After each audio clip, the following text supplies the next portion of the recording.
Komið sæl og velkomin í hádegisviðtalið. Forsætisráðherra hefur í gær verið að funda með forsvarsmönnum Evrópusambandsins og hjá mér er Jón Þór Sturluson, dósent í hagfræði við Háskóla Reykjavíkur og aðstoðarmaður viðskiptaráðherra og hann hefur kynnt sér þessi mál mjög vel, sæll og blessaður.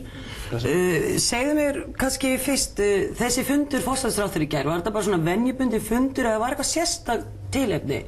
Veistu það? Ég er kannski ekki rétti maður til að spyrja því. Reglubundnir fundir allra íslensku ráðherranna með forsvarsmönnum Evrópusambandsins í Brussel. Viðskiptaráðherra var til dæmis þar í haust, utanríkisráðherra fyrir það reglulega og fleiri ráðherrar. Þannig að það eru fjölmörg málefni sem að íslenska ríkið vinnur að í samvinnu við Evrópusambandið, til dæmis á grundvelli Evrópska efnahagssvæðisins. Það er fjöldinn allra málum sem er tekið fyrir. En nú voru þeir sérstaklega allavega því sem framkom á blaðamannafundi í gær, var rædd evru upptaka. Þar segir forsætisráðherra að einhliða evru upptaka komi bara ekki til greina. Það muni bara leiða til vandræða. Hvers konar vandræða átti hann við?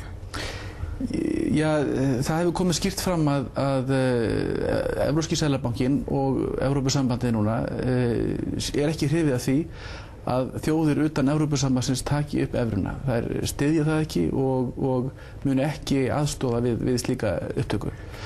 Þannig að það er alveg ljóst að það myndi leiða til svona pólitísks vandamáls milli Íslands og Evrópusambandsins ef það er gert.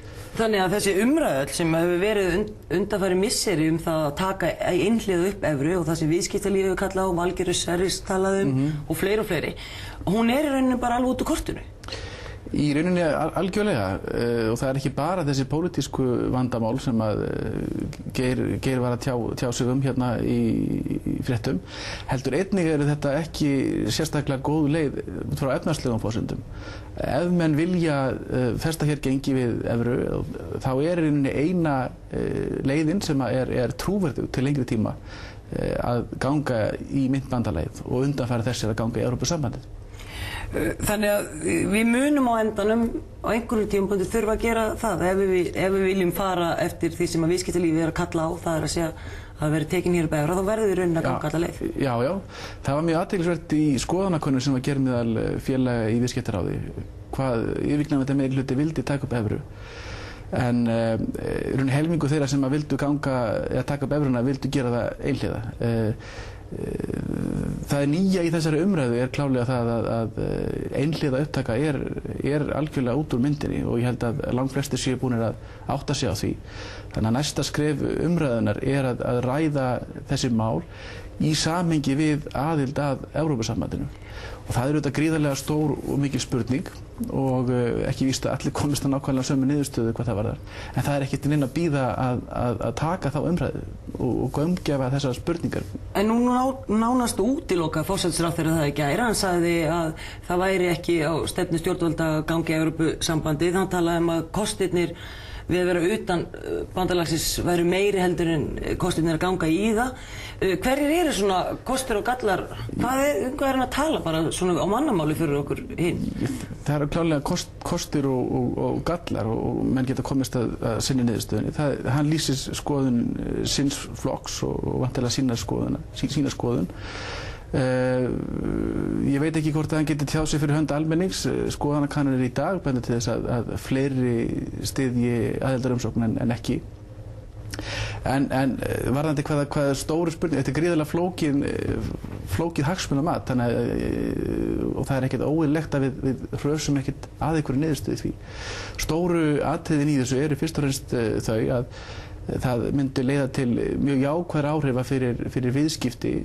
Það eru sterkar vísbendingar það og fræðimenn hafa sýnt fram á að þátttaka í myntbandalagi eykur viðskipti innan bandalagsins án þess þó að það skaði viðskipti utan þess eða við lönd sem eru utan og það leiði til heilmikilla kjarabóta, aukins hagvaxtar, aukinar fjárfestingar og svo framvegis. Hin meginhliðin á þessu er spurningum hagsveiflur og hagstjórn og þar sýnist sitt hverjum. Margir eru þeirra skoðunar að við ættum erfiðara með hagstjórn á Íslandi ef við værum ekki með sjálfstæða mynt, ef við getum ekki beitt okkar eigin peningamálastefnu.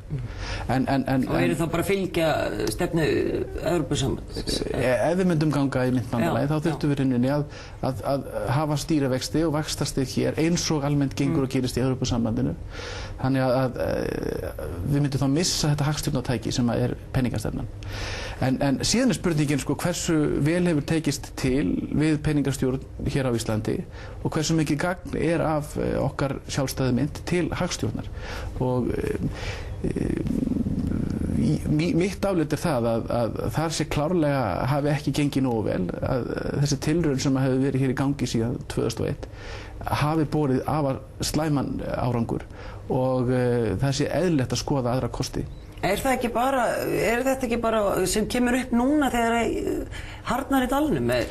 Það var ekki svo margir sem kvörtuðu fyrir 2003 eða 2004 á þeim tíma, þá var ekki svo margir sem kvörtuðu vöruvísu við þenslu og öðru en núna þegar markaðnar á leiðinni niður er ekki þá einmitt sem að loksins er farið að gagnrýna þetta akkur hörku?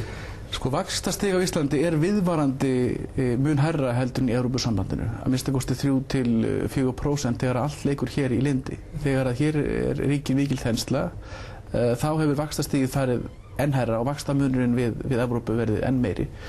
Og það er nú einhver vegna þessa mikla vaxtamunar og nú þegar að það lokar fyrir lántökur í erlendri mynt, það dregur mjög úr þeim, það er dýrari, að þá snertir þetta fólk miklu meira. Það er ákveðin skýring á því af hverju umræðan er mjög heit núna. En vandamálið er viðvarandi og það er ekkert að fara frá okkur. Og við leysum það ekki þá á þínu mati nema ganga í myntbandalagið? Ég held að þessi skynsamlegasta leiðin, það er ekki eina leiðin, það er hægt að búa við núverandi ástand, en sterkar vísbendingar að við getum ekki haldið áfram á sömu braut, til dæmis varðandi vöxt bankageirans. En hvað myndi það þýða fyrir svona almenning í landinu ef við myndum verða aðilar sem myntbandalagi? Myndum við sjá lægri vexti, hugsanlega? Hvað annað svona, hvaða þýðingu hefur þetta svona fyrir okkur þennan almenna nýtanda bara? Já, að þess að geta fullyrt tölur þá eru það lægri vextir eins og þú segir. Verðlag myndi klárlega lækka einhverju leyti. Sérstaklega myndi það þó lækka hvað var það matvörur, en ekki vegna myntbandalagsins sem slíks, því að ef við í leiðinni göngum í Evrópusambandið þá förum við inn í innri markað með landbúnaðarvörur sem myndi leið stórlækka verð á landbúnaðarvörum á Íslandi. Myndi þið ekki líka hafa þau áhrif að innflytningur yrði meiri til landsins af matvöru til dæmis? Viðskipti myndu... Og myndum við ekki líka missa völd yfir fiskimiðunum? Er það ekki svona ein stór rögg gegn því að ganga í samband? Það er klárlega mjög mikilvægur þáttur í hugsanlegum samningsviðræðum með Evrópusambandið og sjálfur sér óskynsamlegt að gefa sér fyrirfram hvort að við eigum að ganga inn eða ekki. Næsta spurningin sem við stöndum fram með fyrir, hvort við eigum að sækja eða ekki. Við eigum þetta ekki að gera það nema við séum sæmilega bjartsýnum að ná góðum samningum, til dæmis varðandi sjávarútvegsmál og landbúnaðarmál. Ég held að sjálfur sér landbúnaðarmálin sé ekki vandamál. Það segja okkur fyrri samningar við Norðurlönd að hér á öllu líkindum verður heimilt að styrkja íslenska landbúnað umfram það sem Evrópusambandið gerir á grundvelli norræns eða heimskauta landbúnaðar. Sjávarútvegsspurningin er flóknari en mjög margir fræðimenn hafa haldið því fram að reglan hlutfallslegan stöðugleika sem er hornsteinn í sjávarútvegsstefnu Evrópusambandsins myndi leiða til þess að við hefðum raunverulega áhrif það hvað var heildarmagn eða heildarkvótar og hvernig þeim yrði skipt. Jón Þór, við komumst í miður ekki lengra með þetta í bili, en á þessu talinu lokið. Þakka kærlega fyrir komuna. Verið sæl.